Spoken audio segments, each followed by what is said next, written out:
smart, but I'm surely not a superhuman computer.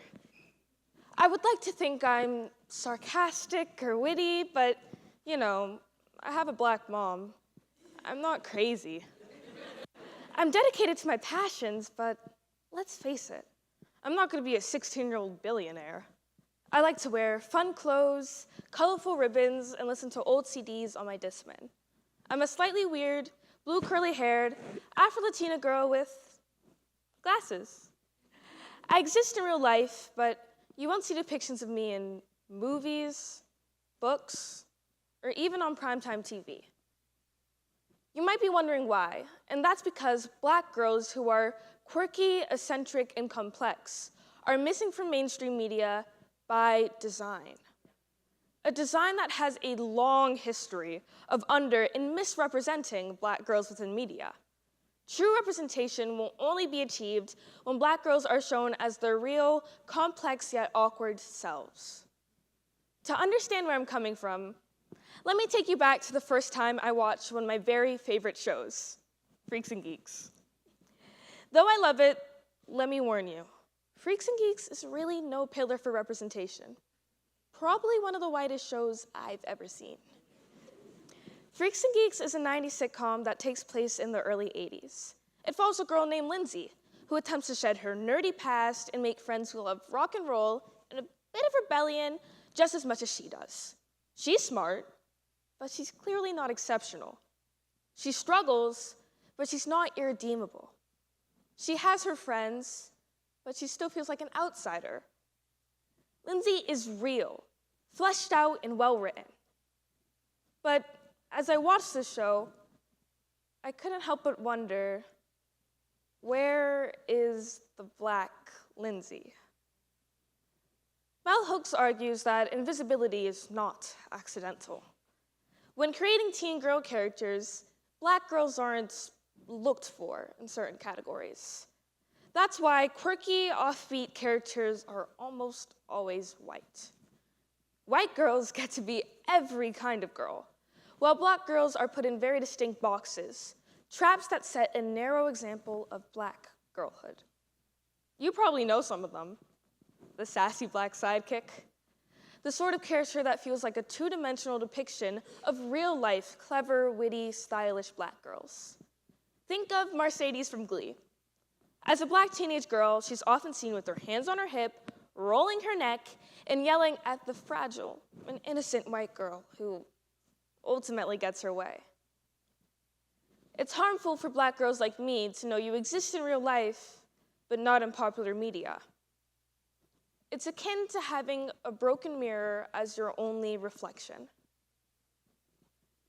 When black girls are limited to side characters, so much depth is lost in something that could be great. Because you see, the sass isn't the issue. It's dumbing down characters into one attribute.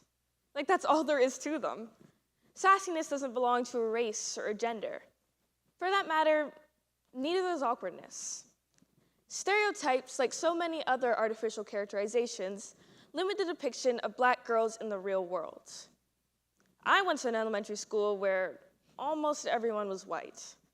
And many girls, with their best of intentions, saw me as their audacious little black sidekick. The sort of girl who could spit one-liners and braid their hair in music class, who would use cool slang and teach them even cooler dance moves. Boy, were they wrong.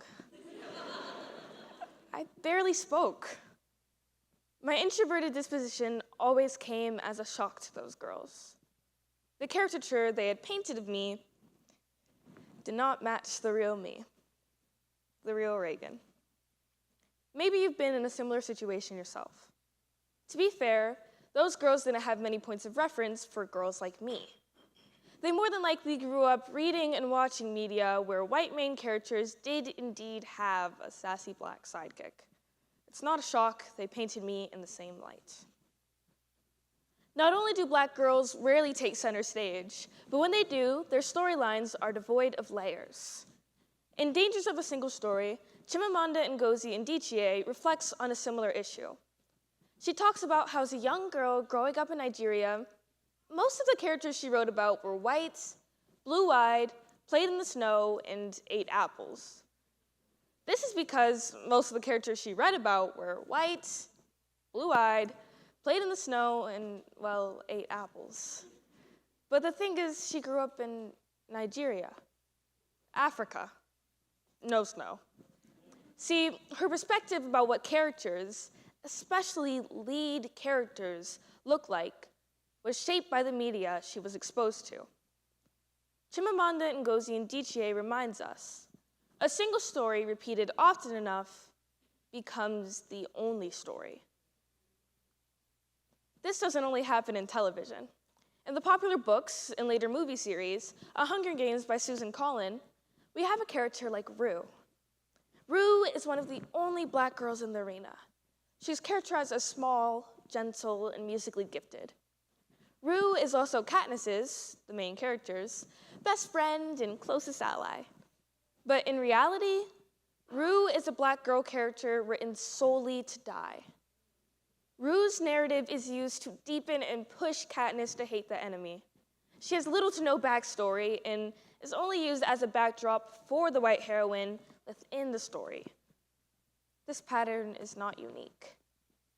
Black girls are often used to comfort and support white main characters. Rue got the magical unicorn treatment. When Black girls are flattened into completely magical, fantastical characters. The Black girl unicorn, you could say. These girls are never seen living their average high school lives. It's a form of erasure when you never see anyone who looks like you, act like you. It can make you feel like you did something wrong by just being. There are so many girls right here in Boston with a passion for film, writing, and TV, who knows what it means to be odd and to be Black.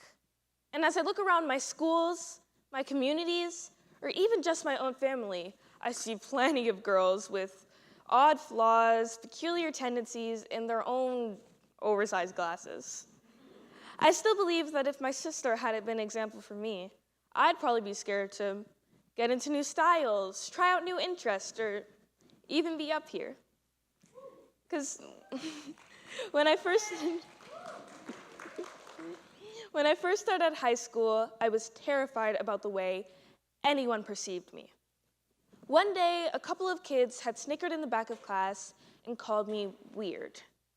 I was hurt, oddly hurt, more than I expected. I was so scared about not fitting the little stereotypes put on Black girls. So I looked at my sister at this time. With their long, unconventional pink ribbons flowing from their dress, my sister had friends who dressed the same. Other Black girls proudly unafraid and unusual. The stereotypes of who I was meant to be almost kept me from being who I was.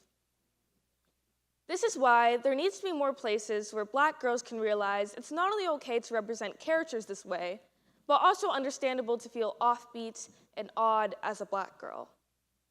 None of these traits belong to a certain race. All girls deserve to see a spectrum of representation to really understand themselves within media. Because there are so many girls with a passion for film, writing, and TV right here in Boston. And they deserve to have people supporting them. Because when in 2024, 91.5% of all credited film writers were white, and 149 out of 189 were white men, we have a problem. The stories on the screen reflect the imaginations behind the screen, or lack thereof. To make this massive effort, we must start smaller, with summer programs that aim to amplify these voices, and working with universities and colleges to get more people involved. Schools can also pitch in. Show stories about Black girls and other girls of color that are new, fresh, and relatable. We need to partner with Black-owned bookstores to host film viewings and get other people inspired by their stories. We need more opportunities and access. It's important for me to have everyone understand that this is a process. And the most important thing to do is hold your true stories close. because no one, and I mean no one, will write our stories like we will. Thank you.